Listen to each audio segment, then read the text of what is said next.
The boy's family was so poor that they couldn't afford enough food. His parents didn't have money to pay for his tuition, so he secretly snuck into the classroom and hid at the back to listen. But unexpectedly, today's substitute teacher turned out to be the angry principal. The boy started to pray, hoping that the principal would let him off the hook. Stand up. You are stealing from the family of every remaining student in this goal. You are expelled from Kachikono, and you'll never be allowed to study here again. Collect your things and go, Mister. Collect your things and go. No matter how much William begged, the principal still ruthlessly kicked him out of school. However, the principal could never have imagined that this child he had abandoned would save the lives of people all over the country by himself in the future. And this is a true story. On the way back, William didn't know how to ask his parents for money. At this time, he found that the village committee was full of people, and his father was sitting among them. It turned out that two timber merchants came to the village. They wanted to buy all the trees in the village, and the price they offered was indeed very high. But the rainy season is coming. If all the trees are cut down, the rain will turn into floods, and then the whole village, young and old, will face a food crisis. Most people don't think that far. They signed the agreement quickly. In the evening, William talked to his father about the tuition fees, and his father said he would give him the money after the rain stopped and crops grew in the fields. But the heavy rain kept going, and the trees in the village were almost all cut down. The rain gradually became a disaster, and most of the seeds were washed away. After waiting for the heavy rain to subside, his friends and planned to dismantle the teacher's bicycle. But just as he was about to start, the headlight suddenly caught his attention. There was no battery on the bicycle, so how did the headlight light up? After studying for a long time, he finally understood that it was the wheel that turned the generator on the bicycle. William immediately thought of a water pump he found at the garbage dump some time ago.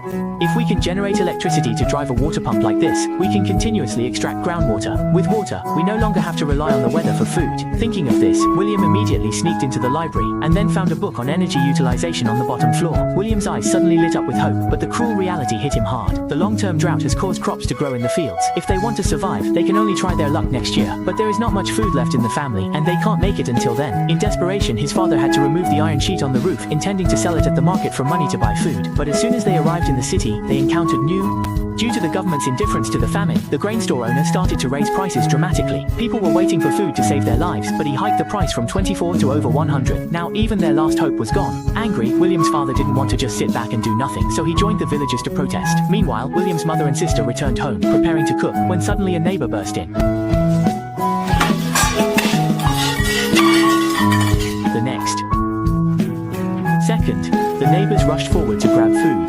The mother and daughter were powerless to resist, and could only watch. They rushed in to grab the food, and the mother and daughter were powerless to resist, watching as a barrel of flour was taken away. But then, a commotion erupted outside, and more hungry villagers stormed into the house, ransacking the pantry. The famine had turned them into bandits, and the desperate mother could only sit on the ground, crying. On that day, several food trucks passed through the village, and the villagers chased after them. Seeing this, the mother took out all their savings and handed it to William, telling him to go buy food. William hopped on his father's bicycle and set off immediately, but when he arrived, the line to buy food seemed endless. There wasn't enough food to share with everyone, so he sneaked around the line to the back door, hid his bicycle, and used the chaos to enter the crowd. Thus, William managed to buy the essential food. That night, the family talked about supplies, and the father said that if they wanted to survive, each person got one meal a day, and then he asked which meal to vote. The mother suggested dinner, as sleeping hungry is hard, but William wanted breakfast to avoid hunger all day. At this point, the sister couldn't take it anymore, and stormed out, angrily complaining to her mother that if their father hadn't left home to join the protest that day, Liang's family wouldn't have been robbed. As soon as she finished speaking, the mother slapped her hard.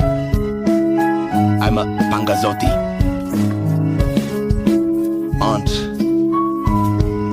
The next day, the family gathered around the dining table, ready to share a meal together. The plates were filled with only a small amount of dough and some wild vegetables, and each person could only take a small piece. William, with a thoughtful expression, secretly hid a small chunk of the food, planning to feed it to the family's beloved yellow dog, who was waiting patiently under the table. The atmosphere was somber, as the family knew that their resources were dwindling. Campinio. Chakudi. That night, William found his sister and told her he was working on an experiment that could help the village solve the drought if it succeeded. But before that, he needed the generator from her boyfriend's bicycle. After William left, his sister fell into deep thought. The next day, she left home for good, and their mother cried uncontrollably while holding her letter. In the letter, she said she had decided to elope with her boyfriend, so that there would be one less mouth to feed at home. Before leaving, she left William a gift, the generator she'd been thinking about for a long time. Looking, William aimed to use scientific knowledge to conquer the drought. All the parts assembled, William called his friends. They first cut the plastic tubes with a knife, then heated them over the fire to soften and flatten them, turning them into the blades for the windmill. Next, they took a motor from an old radio, and using book knowledge, completed the final assembly. A kid opened the door, letting the wind blow into the room. Witness the miracle. Everyone was was instantly excited, dancing with joy. William's hard work had finally paid off. Now if they could make a bigger generator, they could use wind power to drive a water pump. With a continuous supply of underground water, people could grow crops even during the dry season. William showed his invention to his dad, and even after removing the battery from the radio, it still worked. I'll help you play. I'll help William tell his father that if they could make a bigger generator, they could pump water to irrigate the fields and solve the drought. Before that, they needed to take apart his father's bicycle for parts. Unexpectedly, his father exploded with anger when he heard this. He didn't believe a mere toy could bring water for irrigation, and then he shoved William aside, but he heard it when his windmill broke before him. Now.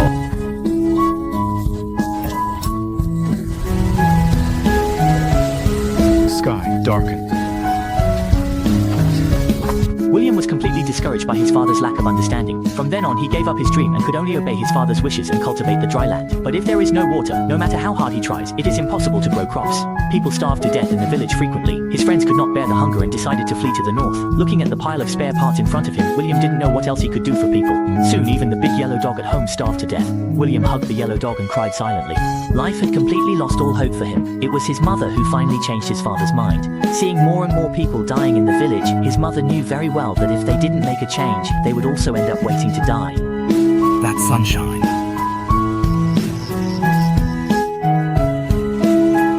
These words left the father speechless, and he shed tears. He was finally awakened by his mother.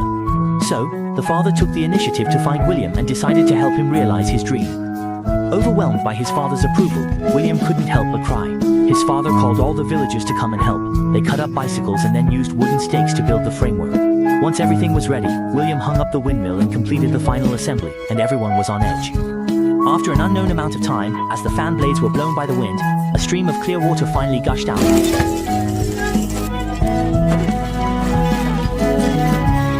The father excitedly held William in his arms, and the whole village was instantly excited. From then on, the dry land welcomed a steady stream of water, and soon, tender green shoots grew in the ground. The father told William that perhaps knowledge would take you far away, but this windmill would always keep you in your hometown. Whenever people see it, they will remember that there was a boy with a dream who brought them hope to live. In reality, William also received a full scholarship because of this achievement to continue his studies. Just a quick note, if you want to sell a car, don't hesitate, get a free estimate right away. Perhaps the wind that blows towards you won't bring miracles, but as long as we face difficulties without fear and move forward bravely, it will create the possibility of miracles.